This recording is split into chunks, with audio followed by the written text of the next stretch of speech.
all number.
Harnek, I'll be placing the questions in the chat box. Yes, yes, okay. Addressed to you privately, okay. Yeah, no issue. Yeah, no issue.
You're having a virtual summit this year?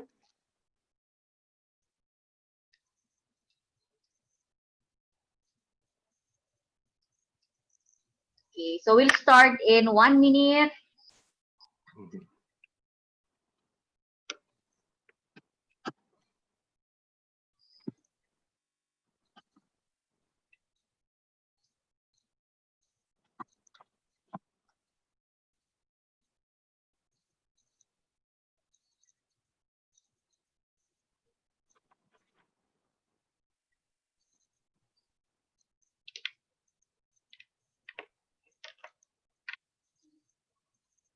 Press Ray, we can stop share already. We'll start.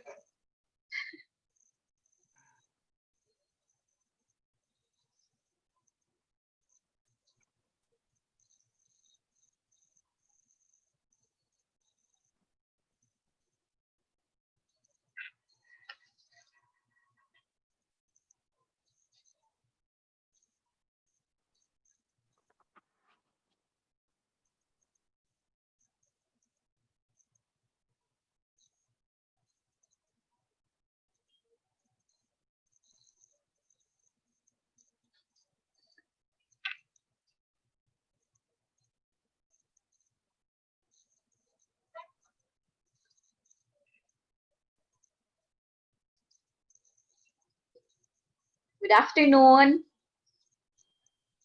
So welcome to our Philippine Society for Qualities, Quality Afternoon.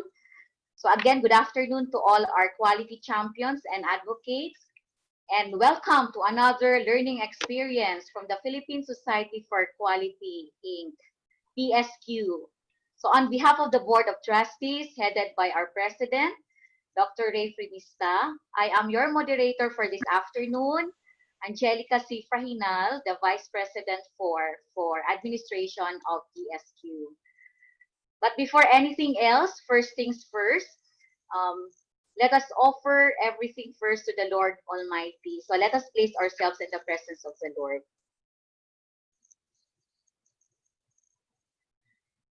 Dear God, Thank you for all the blessings you have bestowed upon us. We are truly grateful for them. Thank you for allowing us this afternoon to meet and learn. May we be able to absorb the vital information from this session. May you bestow your blessings so that we may spread what we learned in the spirit of love and generosity. May we realize that this activity should glorify your name always. Continue to protect us from this COVID-19 pandemic. Amen. So in the interest of time, so that we can maximize the session, just a short reminder regarding our webinar. Kindly mute yourself to remove unnecessary sounds, okay? And then always put your view to speaker view so that you can see our guest speaker later. The video, no? The view will be for him alone. And then kindly write your questions in the chat box after the talk of our guest speaker. Okay, please feel free to ask questions and you can write it in the chat box. But please don't forget, okay, guys, kindly indicate your name and the company. And then later on, I will read them for our speaker to answer. Also, we will be sending survey. Kindly fill it out. And then as soon as we receive the survey regarding this training session, you will automatically receive a certificate of participation. So without much further ado, may I now introduce our speaker. So we're very fortunate that we have now the immediate past president of the Asia Pacific Quality Organization and the past chair of the Global Performance Excellence Awards. He retired as the vice president and director of the Business Excellence, ST Engineering Limited, where he was responsible for sustaining relevancy of business excellence and various management system standards. He currently chairs the National Quality and Core Processes Technical Committee and is member of Quality System Standard Committee Singapore Standards Council. He also chairs both Nanyang Institute of Management Academic and Examinations Board. He is a Singapore Business Excellence Initiative Lead Assessor and a Baldrige Trained and Global Performance Excellence Award Examiner. So he's really a subject matter expert, no? Regarding our topic. He has led many Singapore Quality Award, the Singapore Quality Class, and the Business Excellence Meets Awards, Service Excellence, Innovation Excellence, People Excellence, and Certification Assessment. I need to read this because it's very important regarding our topic. Has also been involved as an international assessor and in training national business excellence assessors and business excellence consultants. Actually, I attended, okay? He was my teacher before for 2 sessions, like Harnek, in Singapore. We met there and also in Fiji, okay? So in Singapore, Sri Lanka, Qatar, Fiji, Philippines, Thailand, Taiwan, Iran, Pakistan, Saudi Arabia, Mongolia, and Malaysia. And I want to also to mention, he was bestowed the International Sudomo Quality Leadership Award by no other than the Indonesian Quality Management Association. And this is very important for me. He was the recipient of the Asia Pacific Quality Organization. We all know Dr. James Harrington, right? So Harrington, and we all know Mr. Ishikawa. Okay? So Harrington Ishikawa Award last 2019. So guys, to discuss business excellence as a tool for sustainability in the new normal, let us all welcome no other than the past immediate president of the Asia Pacific Quality Organization and chairman of the Global Excellence Performance Award, Mr. Harnek Singh. Magandang hapon. Thank you very much, Angie, for a very generous introduction. Good afternoon, all my friends. Firstly, I would like to thank Dr. Ray Primista, the president of PSQ, and all the EXCO members of the Philippine Society for Quality, and also for allowing me to this opportunity to share through your very special platform, webinar platform of sharing. In spite of the current challenges we have, and it's very heartening to know that PSQ is actively engaging its members and sharing knowledge, which is, I think, is a very, very noble thing to do in this current pandemic period. In 2017, I had a chance to meet many of my friends in Philippines, and I worked together with them, with the PSQ officers, and I'm happy to know that they are continuing to actively contribute to PSQ's success. My very warm greetings to Warren, to Angie, of course, my good friend, Teresa, Noli, Anthony, and also my other friends. I mean, I can remember them working together, and I think these are great friends, and they do a lot for quality and for excellence. My topic today is on business excellence as a tool of sustainability in the new normal. I think you all possibly already know, just to reiterate, the BE framework, or in your case, the Philippine Quality Award framework, is typically a globally benchmark development tool. It provides organizations with a roadmap to align your strategies and goals to the objectives of the organization, so you enable sustainability. So I think it's very clear that we have a very powerful tool here, and how do we use this tool to remain sustainable, and more so now in the pandemic crisis and as we get to the new normal. Next slide. As we know that, I think you go next one. Enter again. Next slide. Okay. Hold here. All right. So just hold here. So as we know that innovation is a hallmark of sustainable organizations. In this digital era, more so. Quality and efficiency, just these two, are no longer sufficient for sustaining competitiveness or to survive. You can see very clearly that organizations need to innovate, need to exploit technology, so how and what they can do, they digitalize, so that they can be able to go through this crisis, the COVID-19 pandemic. To survive and succeed, you need to acquire the competencies. What kind of competencies do you need? Now, you find that digitalization is the key, the most significant or important process to transform, so you can sustain innovation, to enhance productivity, because end of the day, you still need productivity. You need to create value. So to do that, it is very, very important that we exploit digitalization, we innovate and come up with new things. So we are in a real-time economy. So today, ideas put into technology, exploiting it, information is always changing. So we need these three things together so we can come up with a solution to help you in your sustainability. Next.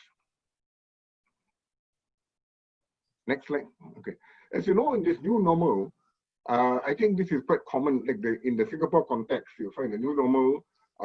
We see the normal keeps changing. What was new normal in April, and today we are in August, some of the things have changed, and we don't know how long more it will go. We hope we can get back to normal as soon as possible. The new normal will keep evolving, keep changing, keep getting. So some of the things we have like now, we have allowed some workers to work in certain industries. You need to disinfect the shared surfaces before you start work and after you use it, to safeguard your other colleagues, your friends. And of course, you sit at least 1 meter apart. In some countries, they may go 2 meters. And you avoid socializing with colleagues or outside your workplaces. So mind your own thing, keep safe, minimum interaction. And of course, even your work, the employers or even you working with your colleagues, you need to stagger your work. break your hours if you're unable to work from home. And working from home now is there are a lot of jobs and businesses. They feel that you can work from home. And working from home is also becoming a challenge because your job can be taken over by people in other countries. If your job can be done from home, the employers may have an opportunity to get perhaps employees in countries where they pay lesser and get the same job done. So these are the challenges of the new norms which are coming up. And in fact, processes. You find that most of the processes, if you talk about February until now, more than 10 more businesses have gone digital. So digitalization seems to be the in thing. And this is something where the organization need to really be aware in their strategies. They need to know what they need to do and which areas they can digitalize, what the customers need, what the processes you are able to go through. Next. And you find that there are basically 3 stages, I think, which you know, that when COVID-19 started playing havoc at work and people getting sick, your colleagues, family getting, so we all reacted. We get information, we went through these 3 stages. And today, as we are going, we are replanning every now and then, what to do, you know, we replan, we reorganize, we replan. And we are waiting when the pandemic can be over so we can resume work in the new normal. So these 3 R's are basically what's going to remember, I think, one of the worst experience most countries and businesses have with the COVID-19 issue. Next. And we find that the key factors affecting sustainability today, we start from the first one on the right, productivity. Productivity is very, very important for you to even sustain, to remain in business. Because without productivity, you cannot have any revenue, you cannot do anything.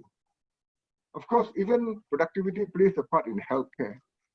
Without proper healthcare, without taking properly of your patients, your colleague, or protecting people, people get affected. So the effort of the productivity of the health care in ensuring the safety and protecting the productivity get affected. And innovation also playing a part in new solutions coming out every now and then. The other factor is about management. How management looks at things, how they reorganize themselves, how the transformation takes place. Because transformation is ongoing. And now we have digitalization, and digitalization is playing a very, very significant part on transforming our organization. And as the world is changing, the trade, the 2 big global powerhouses are having their own competition.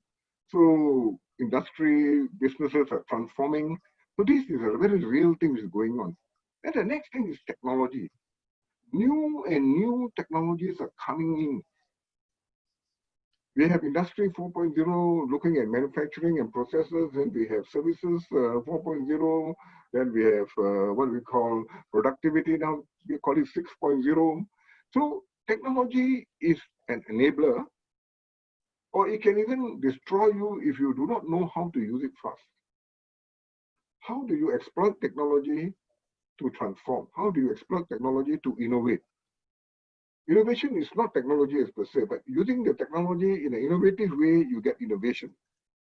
So it's very important that technology, you get access to it. It can be very expensive. And of course, the value keeps going down in a very quick way because you have not used the technology, somebody else has used it and exploited it. Then the most important is methods and systems that we have.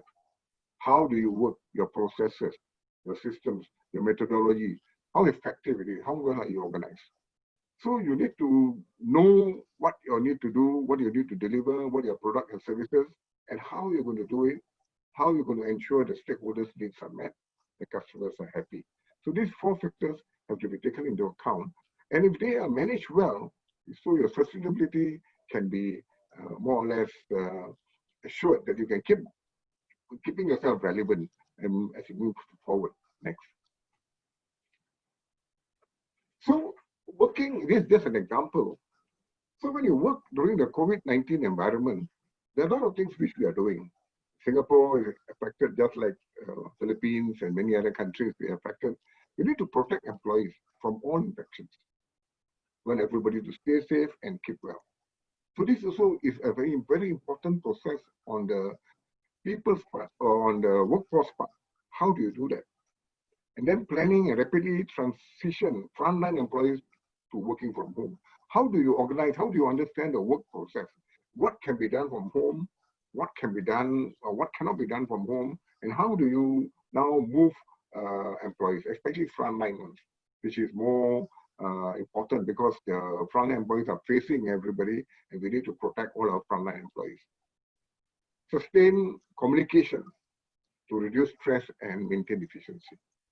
So, because rumors, sometimes misinterpretation, or perhaps the wrong information coming to you create a lot of stress.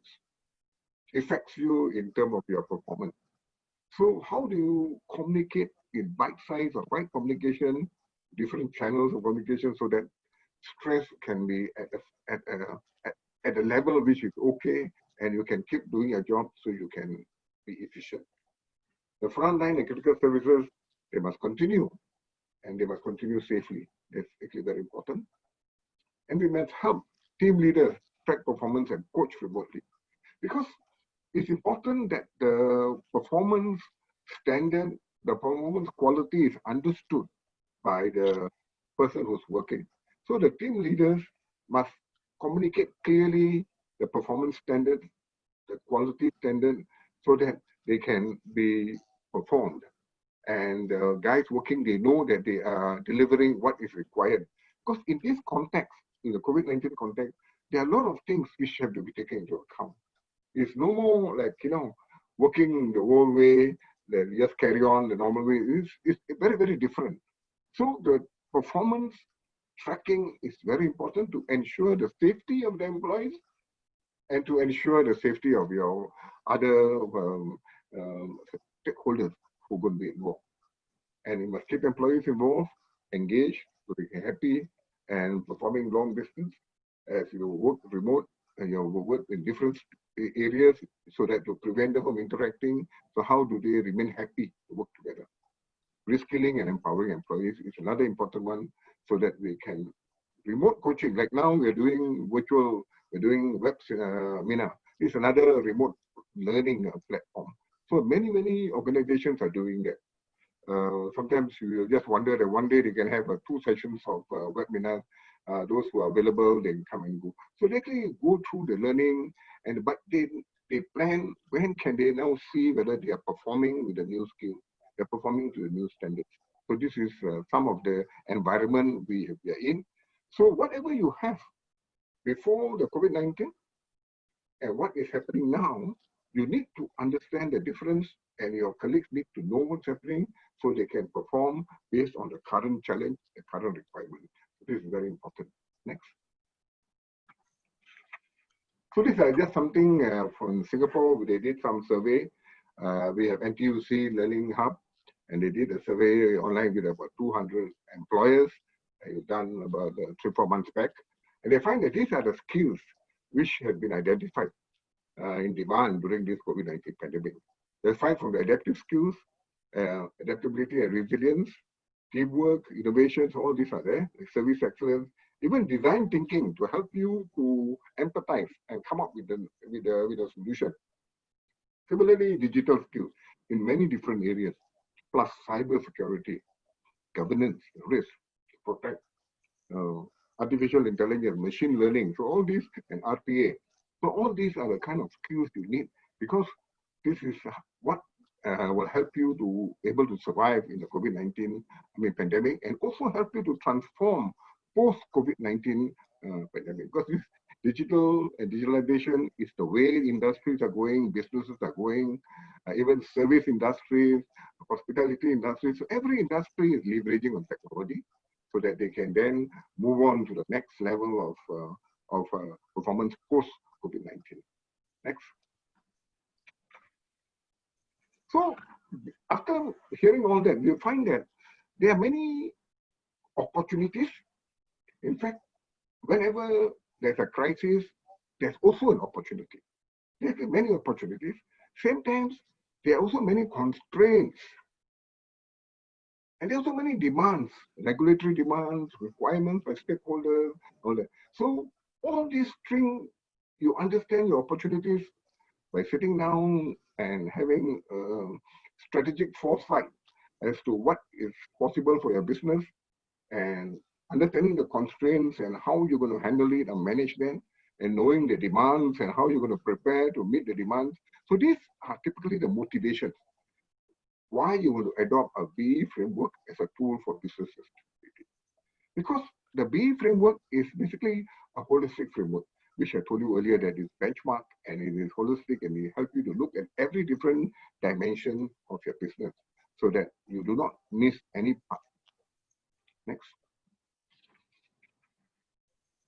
So this is, I think, quite straightforward. I don't want to spend much time. I think the criteria, as you know, that basically can be used to improve your overall performance, quite clear. It's integrated. You look at approaches, you look at results. The idea is to deliver ever improving value to customers. And today, with the COVID-19 pandemic, there are other challenges in it, which your customers and stakeholders are also affected. So how do you take that into account and meet that need? So that's why in your strategy category of your business excellence criteria and also in a process for what we call business continuity management, so they need to address these areas so that you can quickly take the corrective actions or take the appropriate actions. And then it helps you to improve, and of course, we also facilitate the organization learning and also individuals learning. So this criteria that we have, the PQA criteria is closely adopted from the Baldrige criteria. So even the Baldrige criteria, which has evolved, similarly, I think like now you have your 2017, 2021 criteria in the Philippines. I think you have also brought on board changes and the enhancements which Baldrige had, which is very important to address the economic and marketplace challenges and opportunities, because these things are changing. So when these things are changing, the criteria will be asking the right questions. We'll be looking at the response of the organization to these kind of changes in the world. Like now, cybersecurity is very important. Supply chain is so important now with the COVID-19. Supply chain is a mega issue for many countries and many businesses. Large businesses have a big issue because if one supplier get affected, your customers get affected. If your provider get affected, your things are delayed. So the supply chain channel all has been greatly affected, and many countries are bringing back some of the suppliers back to their countries. I mean, just like Singapore, we have done some that they were parked overseas and we bring it back here to make it smooth. So these are some of the issues which will come up, and the challenges are there. How do you address it? Taking action at the right time. Next. So this is just an example of the Baldrige criteria 2019 and 2020, which they have. They have now a bit more focus from the previous criteria 2017-18, where they brought cybersecurity and what in. Now they have brought in focus on leading and managing in the context of your business ecosystem. Because ecosystem become important. Previously, businesses possibly did not pay enough attention to the business ecosystem. Now you need to bring into your context, into your organization profile, the context to understand your ecosystem. Next is enabling aligned, collaborative, and agile supply network. Again, we're talking about supply chain network. How do you make sure it is aligned? How do you make sure they're agile? Because agility is very important, especially now with the COVID-19. You must be fast, must be quick. And creating and reinforcing the organization culture. In an organization, the lifeline of the organization is the organization's culture. Previously, they used to focus on values, but not very much on how do you translate the values into the culture which you're looking for. And now the criteria ask you, how do you now facilitate the reinforcement of values into a culture, the desired behaviors, and how do you bring that in? So now you find that organization culture is a very important thing for the organization to be unique to be able to perform the way their bosses want it. Next is broadening your cybersecurity focus. So it's not just your IT and your IT guys, there is more than enough, but you need to include your operations. Because nowadays you find all over the world hacking, the dark net and all that. So a lot of challenges are there. And also cybersecurity focus also to protect your workforce, your customers, and of course suppliers, and also the rest. Next. Then the criteria, basically, as you know, that we have core values, and we have these 11 core values, and these core values are very important, and they are embedded in high-performing organizations, and it actually comes out in the various categories and in the various areas. And you'll find that for the COVID-19, the core values like customer focus excellence is very important to understand your customers' needs. Things like learning and agility, number 5, and things like managing for innovation, and values like ethics and transparency. So these are the values that actually comes out, and it becomes very important during the time of COVID-19 to make sure that the organization is really robust. Next.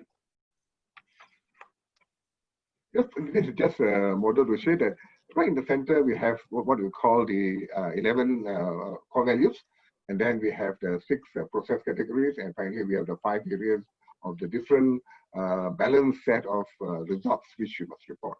So you find that the 11 values are embedded in the organization, which can be demonstrated and seen through the 6 different process areas like leadership, operations, and strategy, and all that. And of course, when these processes are performing, you get the desired result from these 5 areas. So basically, it's a very, very clear and a very systematic way of actually running an organization. So this one is just to highlight the importance of organization profile. Because of COVID-19, there's so many new challenges, new situations, so many what they call demands by stakeholders, or demands by regulatory requirements. So the organization's profile is actually changing so fast, and you need to know. If you do not know, you cannot properly assess yourself to understand whether you're doing the right thing. So the organization profile is one area where, in my experience, what I've seen that many people tend to ignore. They tend to ignore because there are no points given here. There are no marks given here. So they say, oh, this is enough. But I think that is because of ignorance. So if you look at the organization profile, typically, these are the key things which basically they ask you. You must be very clear what your products are. You must know what your vision, mission, your values, and culture is, what it means to you, your workforce that you have, the kind of people, the kind of education profile, gender, diversity, all that you would really understand. Then the assets you have. What kind of facilities, technologies, equipment that you have to deliver your business. Then, of course, then you have the regulatory requirements, all the regulatory bodies, all the different standards or requirements for you to comply to do your business. So you must have that very clear. So that needs to be in your organization. Then you need to know your whole structure. And your structure is such that even include your ecosystem others, so you have complete picture. Knowing your customers, knowing their requirements, knowing the segments, and knowing your other stakeholders, partners, what they call the others who will come together and work with you, suppliers and whatnot. So all this must be clearly understood. Their role, their deliverable, and your role towards them, your responsibility to them, and their role towards you. So all this must be clearly understood. Then you can make sure that your processes can actually work. Then we talk about the organizational situation. This is the part which is important, your strategic situation. Today, most organizations' strategic situation is different. Some of them have only this item called survival on their agenda. They don't know when they will be backed up. Some of them think opportunity and they're trying to do something at the same time, trying to sustain their current business, do something. So your strategic situation or your strategic intent should be clearly understood, and this should go into your strategy, and then your strategies, development and the deployment and all that should actually take that into account, and what the outcomes you're looking for should be there. Because this is an important part, especially now with the COVID-19, and you must make sure that this is clear, then everything else can link up to that. Then you're very clear where you're going. You know what you're going to do, you know how you want to actually fight this pandemic war and all that. Then the competitive environment, of course, you should know yourself. You know the changes that are taking place now. There's so many changes, you don't even know what will change next. And things like the transformation in digitalization is so rapid that suddenly something new comes up. Now, the amount of apps that's coming up, amount of solutions that are coming up, I think is humongous. You don't know tomorrow you have something new altogether, and this thing is really very useful to you, and then you got to decide whether you want to bring it on board or you want to make some upgrades and all that. Then the strategic context, your challenges and your advantages, linking back to your strategic situation. This is basically what I was talking about just now. You must know what is it you want to do, where you want to go, your challenges you have, and what are your strengths. So once you know that, you know who you are. And of course, then the performance improvement systems you have. So some of you have the Six Sigma, some of you may use the ISO system, some Lean. You know, you name it, you have it. So it doesn't matter. The business excellence model by itself is also a performance improvement system. So it depends on how you're going to connect it. And possibly later on in my sharing, there'll be some parts where I will touch bit on this. Okay, go ahead. Next slide. This is just to show you that there are 1,000 points, and you find that leadership is a very important area from the process part. And of course, results is 45% important, because at the end of the day, result counts. No results don't talk. So that is very important. Next. This is just to show you by the pictorial part. The six categories are basically 1, 2, 3, 4, 5, 6, and then 7 is the results. You find that the leadership for the new norms, you must make sure that the OP is clearly developed or articulated and well understood. And the productivity and digitalization also need to be taken into account under your customers and operation side to understand what the customers want, and you do what you call co-creation with your customers. On the process side, you know what you have, the technologies which you have, and then you can work together with solutions. And upskilling your workforce, how you train your people, how you engage, because now not only upskilling is important, even engaging them is important to keep them motivated. Because some people basically have so much stress that they don't know what is happening. They don't know what's going to happen tomorrow. So we need to have an engagement process where people feel good and they can do a good job. Innovation is important. So how do you put a system into place so that people can actually benefit from the ideas, exploit the technology, so you can have your management system and get the results. You can leverage it to your framework to actually strengthen your system. So when you look at it, you find that all the different categories are basically having components of it, what you need for the new norm. Your strategy and plans and targets must be clear. You cannot have something which you plan in January or last year, November, and you keep it alone until today, then it's dangerous. Because situation has changed so much. Have you done a review? In fact, the review should be so often, maybe once a fortnight. You shouldn't even wait for more than 2 months because things change so fast. Then your workforce, the skills of your workforce in the new context, are they considered? Are they trained? Just making your workforce go and attend a webinar, go and attend a virtual classroom, and then you have many activities, and you consider that trained is not good enough. They must have a way to see how the transfer of learning is happening. People are demonstrating the new skills. It's just a whole host of activities, and it's not structured, not organized. The guys who go for the course and come back, they don't know what to do. They don't know how to continue from there. And similarly, for your customers and your operation side, together with your information and knowledge, getting what's happening out there, there are a lot of things you can do. improve your productivity, leverage technology, digitalize better, faster, quicker. So there are many, many things you can do. Next. Next one. So this is just a very quick, fast one. You see, if you talk about Baldrige, I mean, because I'm not very familiar about what changes perhaps Philippine quality would have.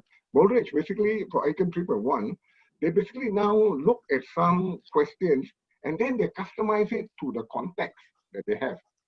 Let's say, like now, let's say shortage strike of your product, It means, like, no, I think this is something which all of us always wonder what happened. You know, the toilet papers shortage. The whole world is wondering why toilet paper shortage. So there are many, many other things which were affecting supply chain problems, certain raw material or certain what you call food products. You know, so there are many things which were affected. So now questions can be designed to address the current challenges, to understand what the customer is talking about. So this is for the persons in the organizations to actually do that. Next. Next slide. This is just to show you one more. 6.1 is about the operation side, about designing. You can, specific questions can address how you design product and work processes. Again, once your organization profile is clear, the strategic intent is clear, the challenges, the advantages are clear, so you can go here and see whether what you're doing now is enough, not enough, you need to change, because agility is very important. You don't change fast enough, you don't adjust fast enough, you'll be left behind. You may be making losses. And item 6.2 is the same, about effective management. Again, about how the system takes your reliance on workforce, on partners, on supply network. The supply networks keep coming back again and again, because end of the day, supply chain is the one that makes you function efficiently. Next. So if you're going to do a self-assessment using the framework, and these are some of the steps you go through. I will not go through all. I think the second one is what you need to remember, the changes to address COVID-19. You may create new or change existing risks, because the risks will keep changing every now and then, and impacting digitalization and also your technology. So the leaders have a very important role in mobilizing the leading, for example. So the leaders should be upfront. They should be there, they should be seen. And of course, the last one, we talk about output and outcome. Again, this should be properly looked at and made relevant to the COVID-19 pandemic situation of the organization. You cannot just keep the same old things and we continue that. Then you are not using the framework to actually make your organization more stronger so that they can survive this challenge and be sustainable.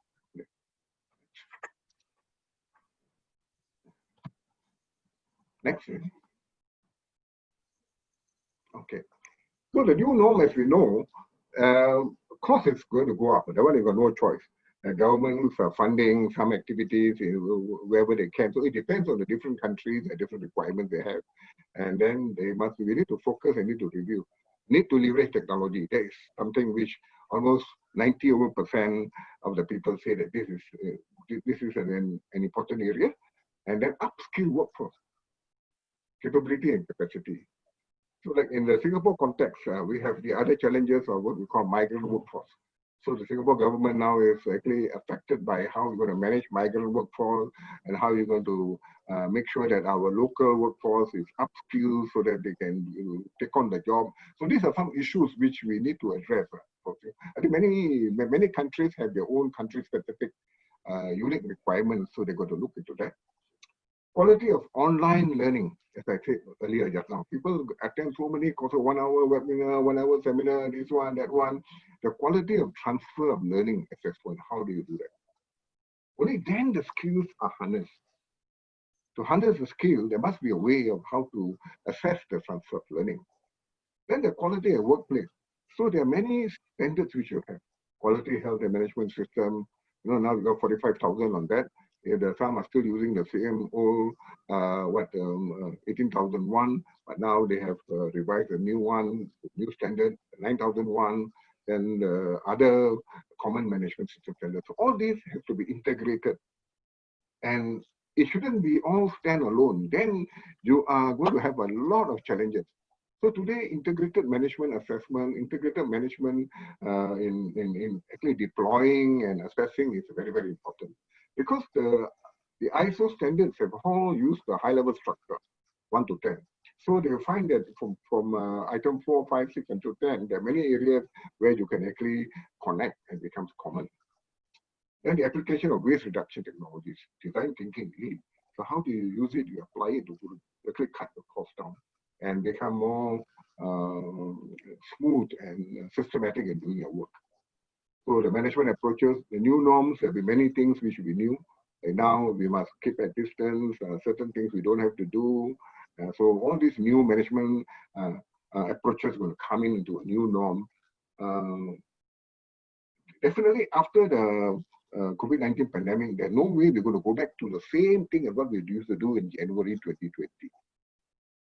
Once we're able to fight COVID-19, the norm that comes post-COVID-19, there'll be a lot of new enhancements and changes of how we're going to manage systems. So we got to be keeping ourselves ready for that, and we could do it. The working schedule shift, one, working from home, how do you assess work is done, support the changes in the transformation mode. Now the vehicle cannot carry so many people. Some you cannot sit and can sit. You know, how many vehicles do we have? How many public transports can actually do that? So there are many, many, many things which is going to affect people in that. Next.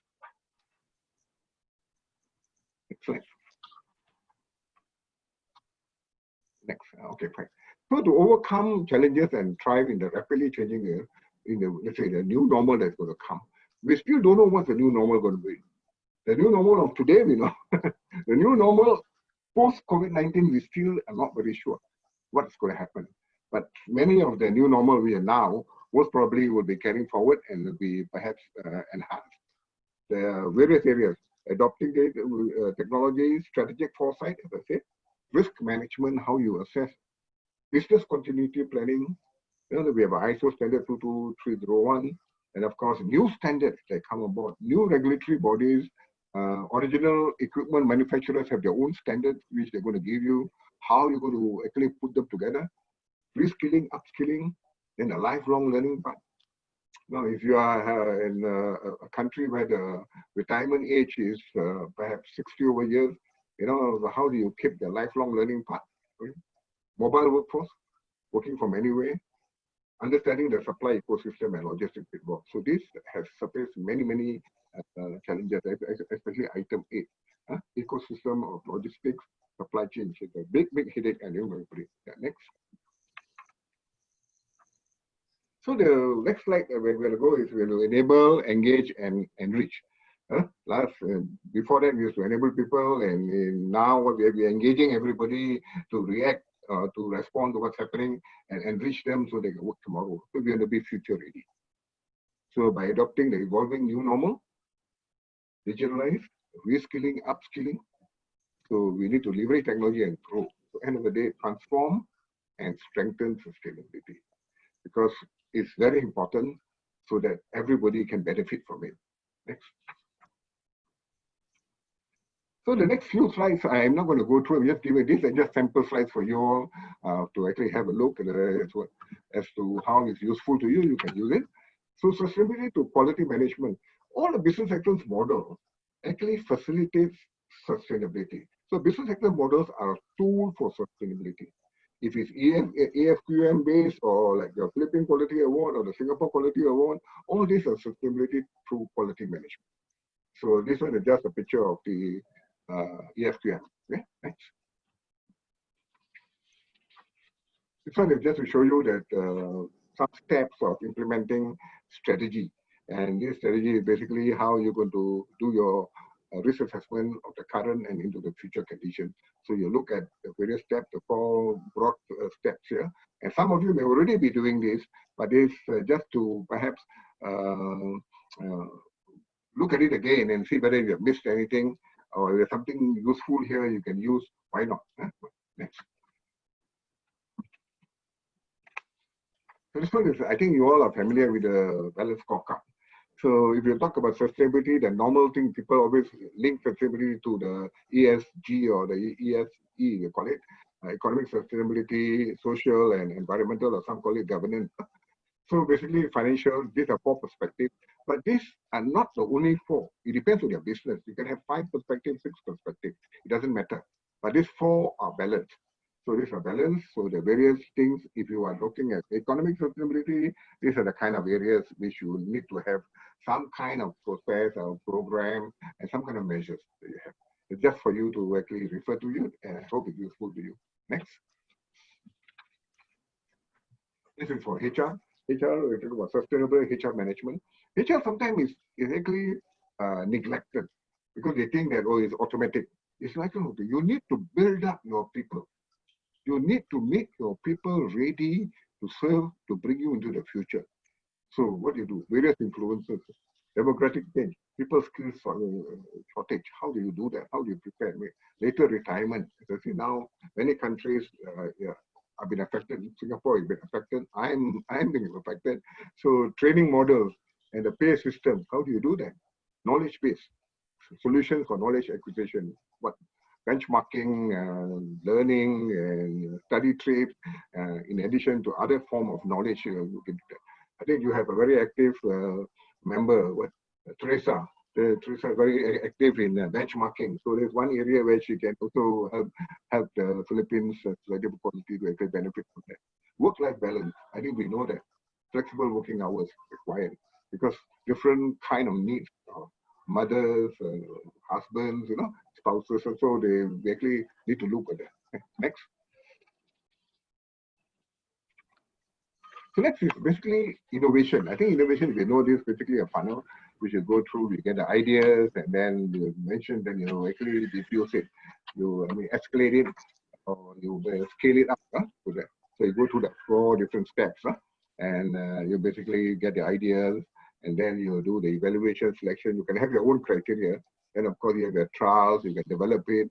And of course, if it succeeds and the customer is going to have a chance to use it, and you have a chance of a market, you can go into your production. And all these areas you're doing will also affect the ESG, or the sustainability, economic, environmental, and social, because it is about growing the company, growing the people, the knowledge. Next. So this is another example about production systems that you have.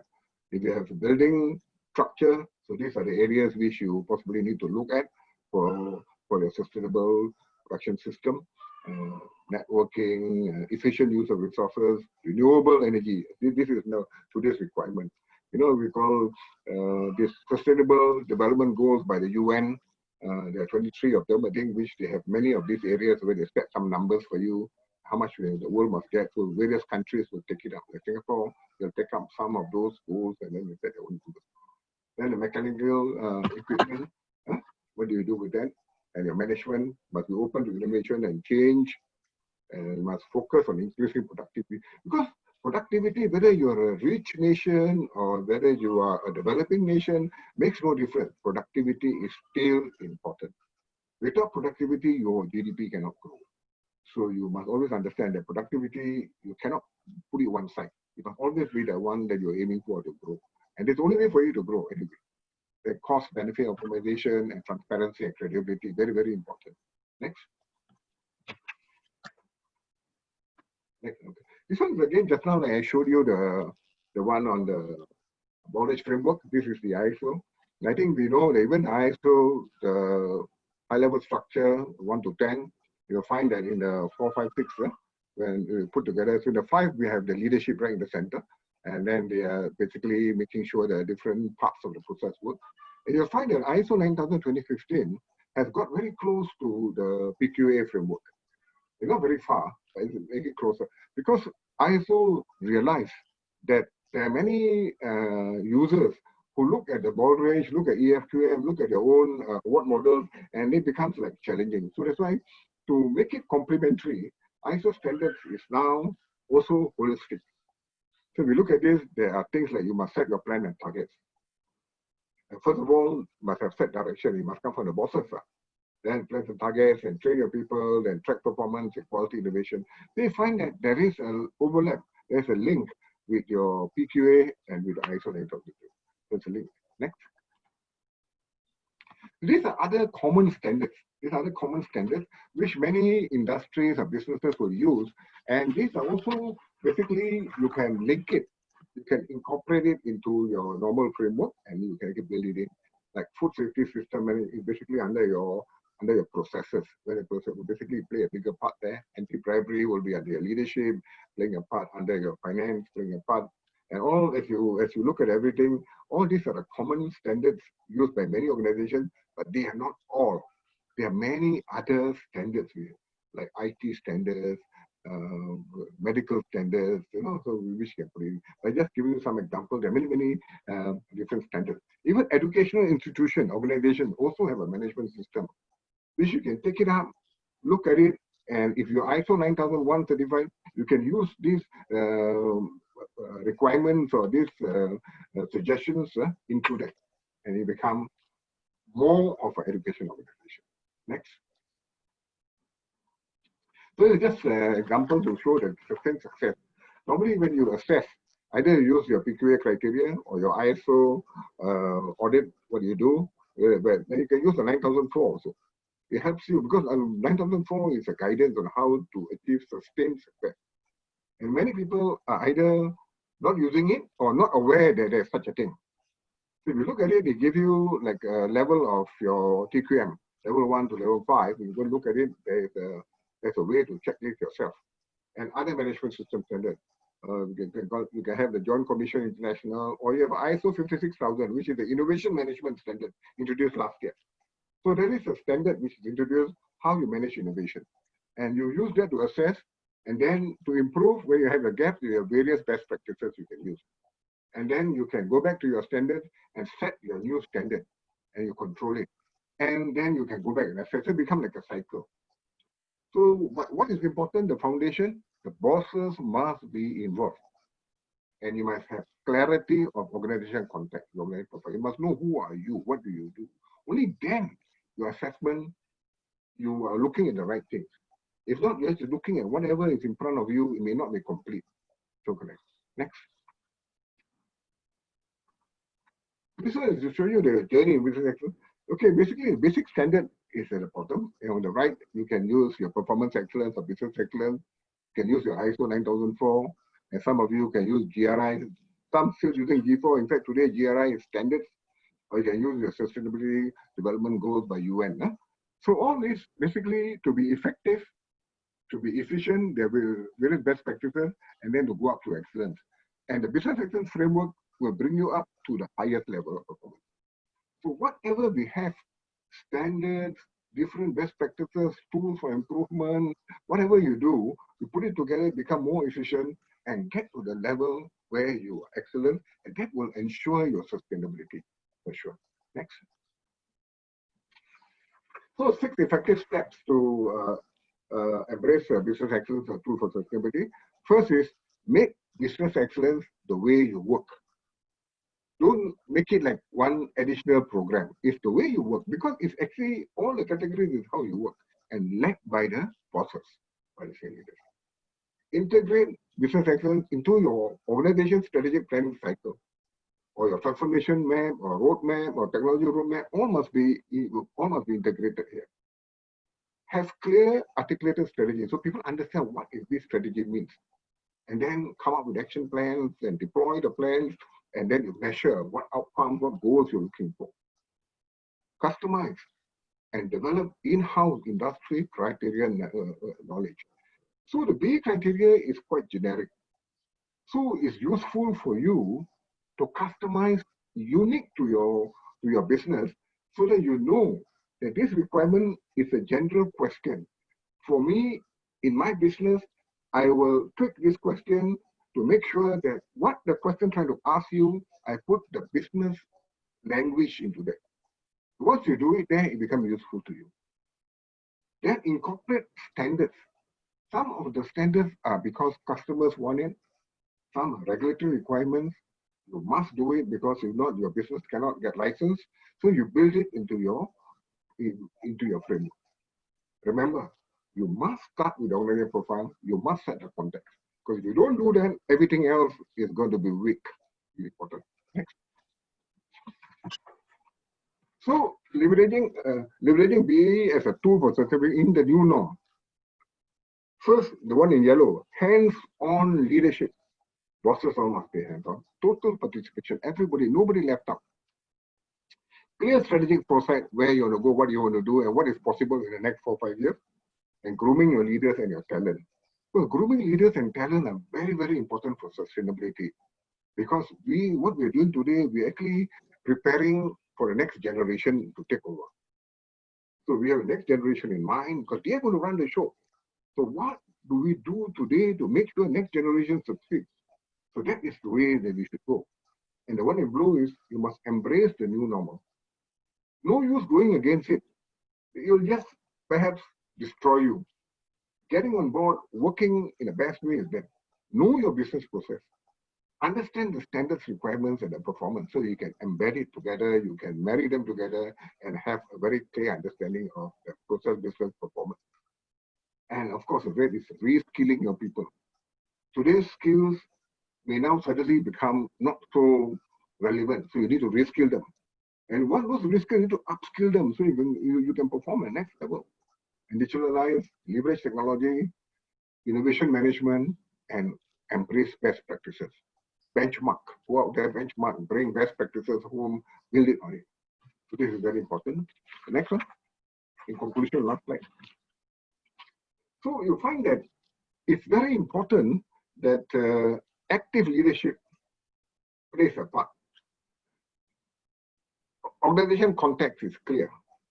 Quality is important, innovation is important, because both of these contribute to productivity.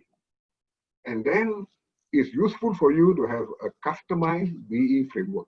The Philippines Quality Award is even though you have education and health, but it's not so specific to the business of the organization who's using it.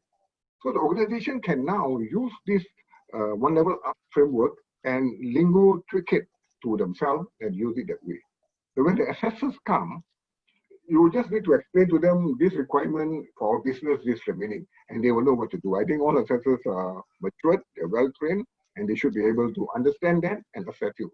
Because it's the organization profile that provides the basis for the assessors to use to assess based on the different, what we call the various categories.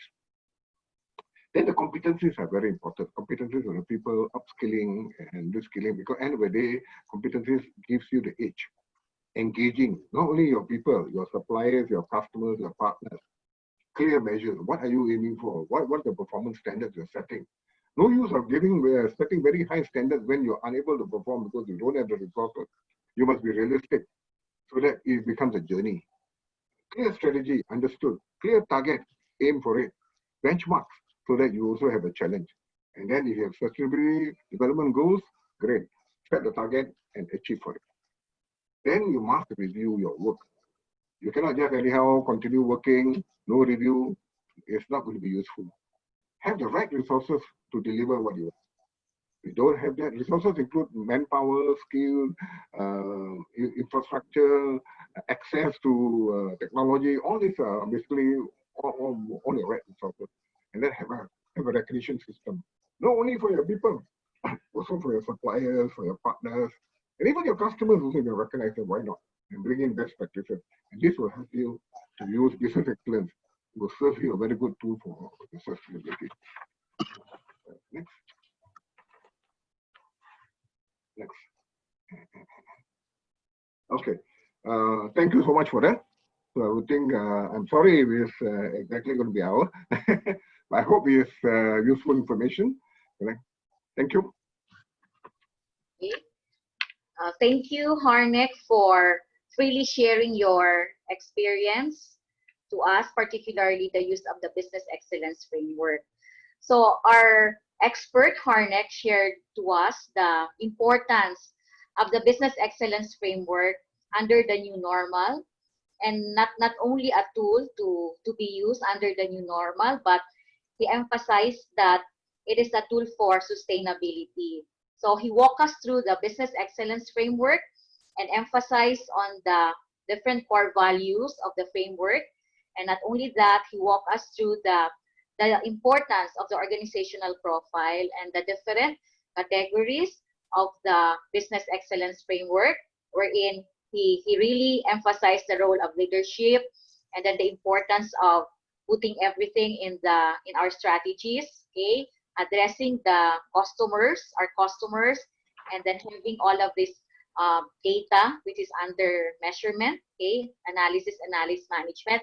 And then after that, he also emphasized the importance of really taking of our human resources or our workforce. And then he went into the different operations, right? Okay. And actually he ended with the different applications, and then also mentioning to us that business excellence framework, it is really a tool for sustainability. Okay. So at this point, thank you, Harnek, for all of those sharing. No, you unselfishly shared all the experiences we're in. It's a vast experience, okay, working with other countries, not only organizations, but different organizations in different countries. Okay. So I'll put it in the gallery. Can I see your? We will now do the. Let's take this opportunity, even though it's already 3 o'clock. But let's take this opportunity to be able to ask questions. Can I see first? Okay. Reactions. Are you now ready to ask questions? Can I see reactions? The thumbs up, guys. Can I see your thumbs up? Okay, good. So thank you for reacting. Okay. So I'll now open the floor to Q&A. Okay, so and anybody, you can write your questions at chat box. Okay, so while waiting for the other questions, Harnek, I sent it through the chat box. Hope you're able to read it now. So the first question, having experienced the different national quality awards from the different countries, based on your assessment, how do they differ? And if any, and based on your evaluation, any best practice that you can share with us? Thank you for the question. This is a very important yet sensitive question. Sensitive. I will try to be as candid as possible, and same time try to share with you from my personal perspective of my response to this question. Different national quality awards, basically in the world, there are broadly two frameworks which we use, either Baldrige or either EFQM. But both these frameworks covers almost about the same thing. So it doesn't make a difference whether I'm using EFQM model as a base or I'm using Baldrige as a base. But more than 60 to 70% countries use Baldrige. The problem that we have in terms of the difference that we have is typically the interpretation or the quality of the understanding in the different countries. You'll find that some countries customize the lingo, they review the whole criteria and use what is useful for them in their country, or relevant, customized to their country, and they do it that way. Like you look at Japan, you look at Taiwan, you look at Singapore. So they do a lot of customization. And there are also countries who possibly may have some constraints and they may have some different perspectives. Some may use almost lock, stock, barrel Baldrige. And some do a bit of fine-tuning. They may use 2-3 years earlier Baldrige. Right? So now the problem is, once you do not have your nation's perspective in the criteria, you do not have your nation's requirements or maturity of organization in the criteria, the interpretation of the criteria becomes an issue. Then how the assessors or the examiners or the evaluators, I mean, these are the lingo people use everywhere, going to do the assessment is going to become very challenging. If I do with an almost similar Baldrige assessment in a developed country, and I do an assessment in a developing country, so how do I score? because the maturity of the organization may be slightly different, but in that country, that organization is doing very well. Is actually doing very well. But in another country, that organization may be facing challenges and a lot of competition. Correct. So I think these are the issues which are really real on the table, and the quality of the assessors and examiners play an important part. The maturity of the examiners play an important part. Because some examiners are just by the book. The criteria say this, I just blindly follow this. You don't have this, I kill you. And the organization says, wow, I'm trying my best. And then you come and say this is no good. Where to find a good one? Right? So they have this. So this becomes real issues that we have there. So one of the best practice we need to do is that the secretariats of the awards and then the industry associations and chambers and whatnot need to work together and come up with a common process of how we're going to adopt this criteria onto our organization, private or public. So once they do that, there is more ownership by the associations and chambers, and also by the government bodies, those who are responsible to actually promote it. And at the same time, there is some reality and there's some actual effort in trying to help the organization to embrace it, to use it for their own sustainability. So I hope I have made my point, because I'm just from my personal experience. If not, I can give you a political answer, everything is good and carry on. I'm a very frank person, I give you a very frank opinion. This is what I see.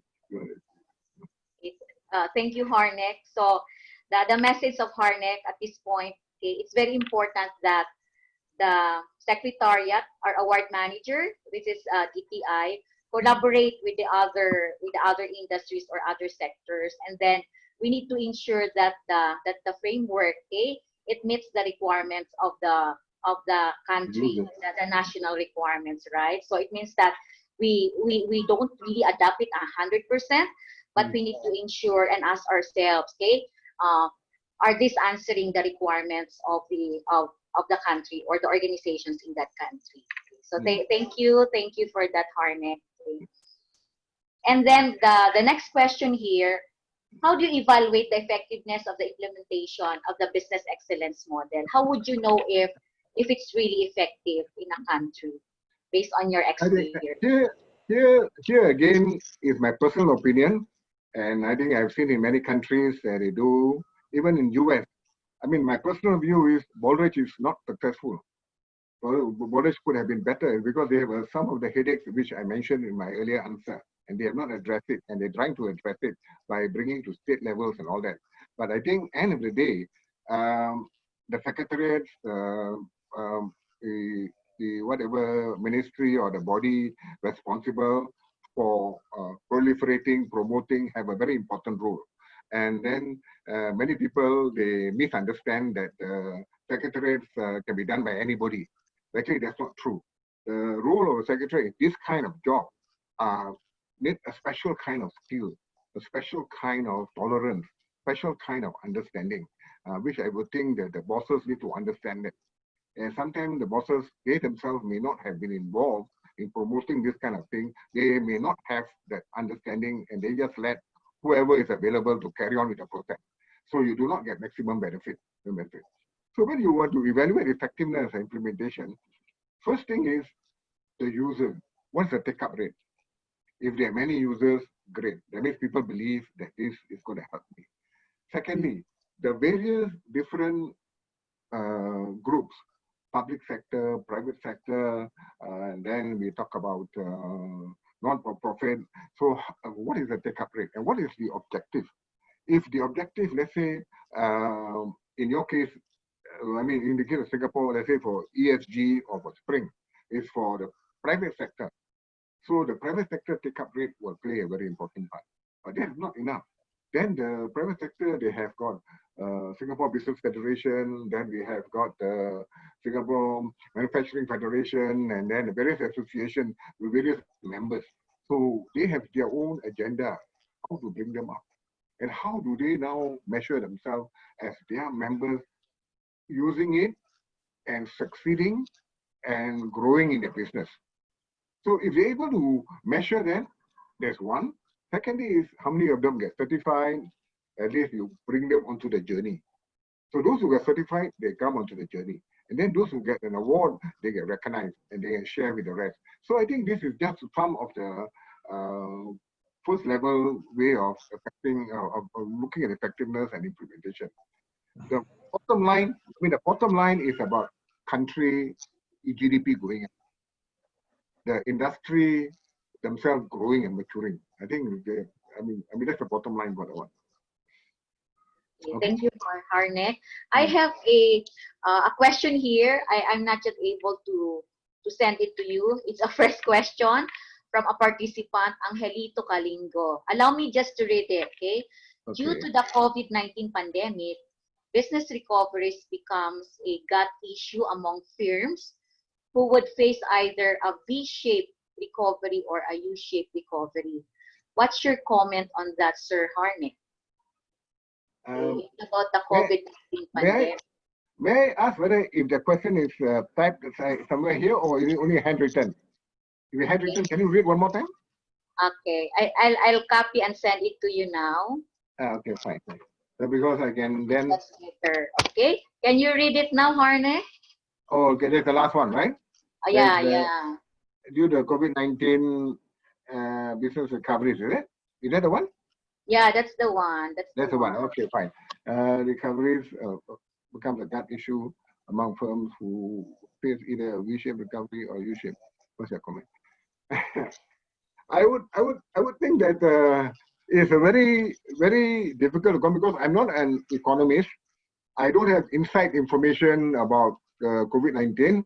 So my comment on this will be now basically organizations, they are so scared. They don't know what is happening. So whether it's going to be a we or you actually are not very clear because many are talking about survival.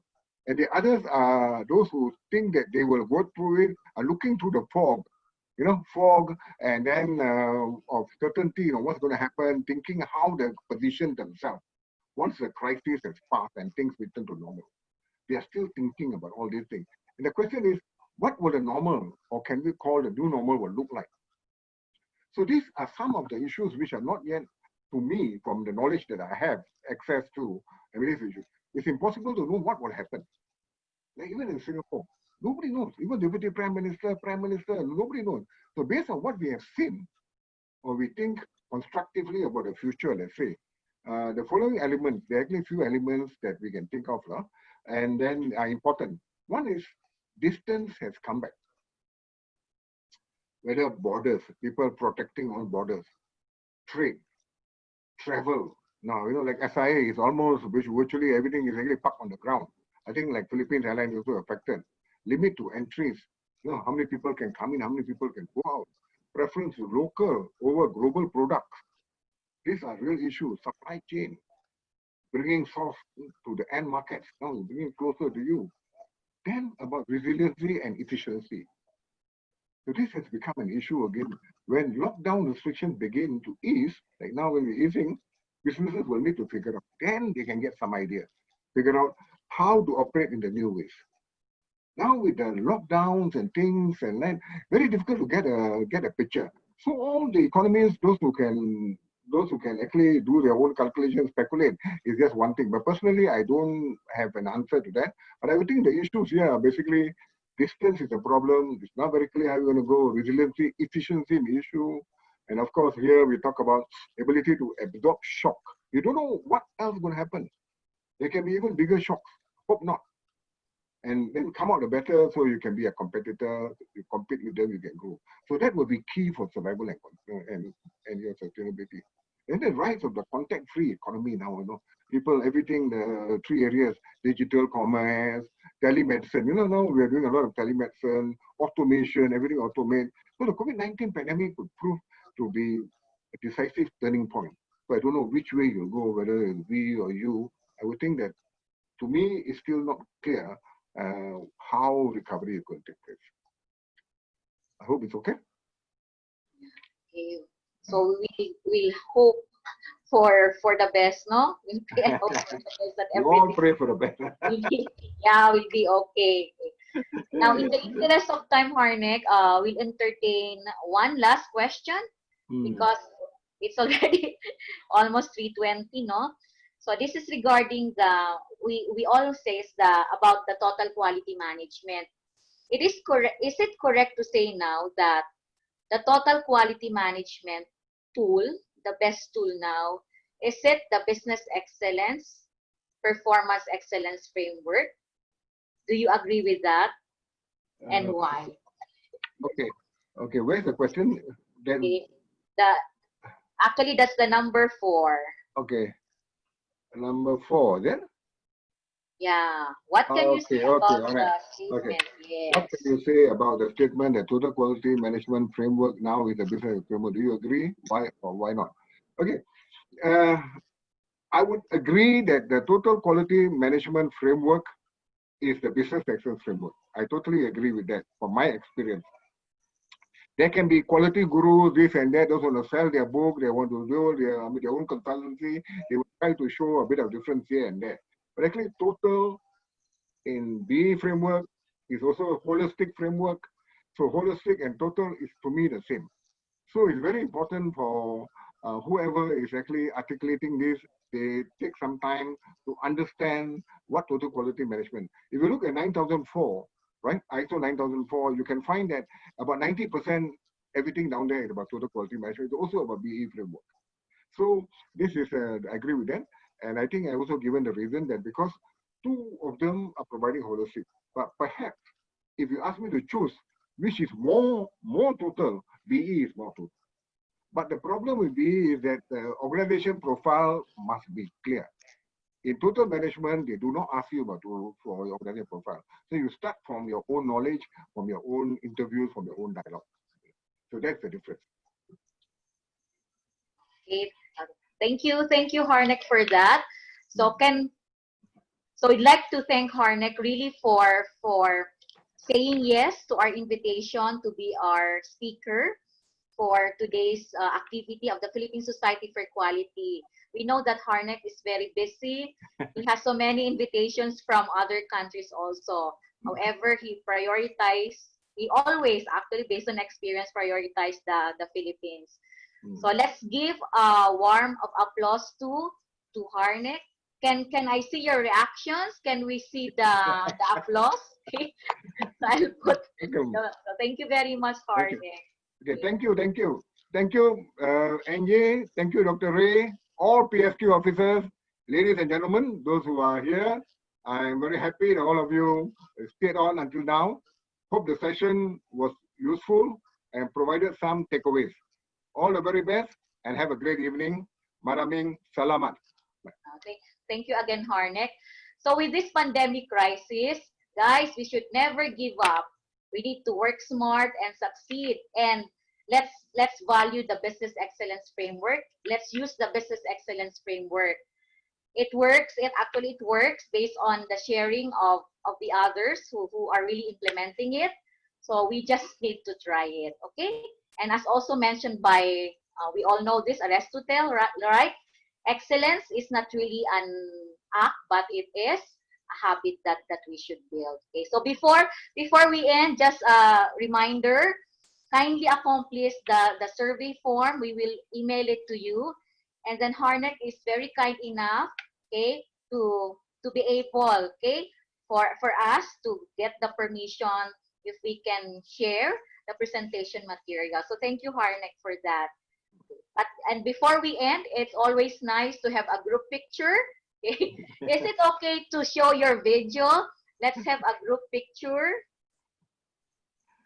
Nice. Okay, so we can do so I'm asking permission if we can do a print screen, right? Screenshot, okay, in relation to our Data Privacy Act of the National Privacy Commission. Is it okay with you guys?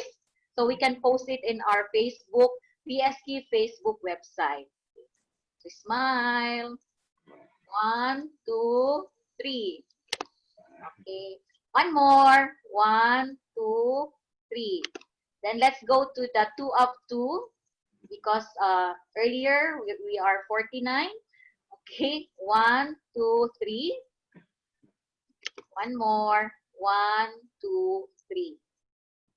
Okay. So thank you very much. And Harnek, again, thank you for always being supportive.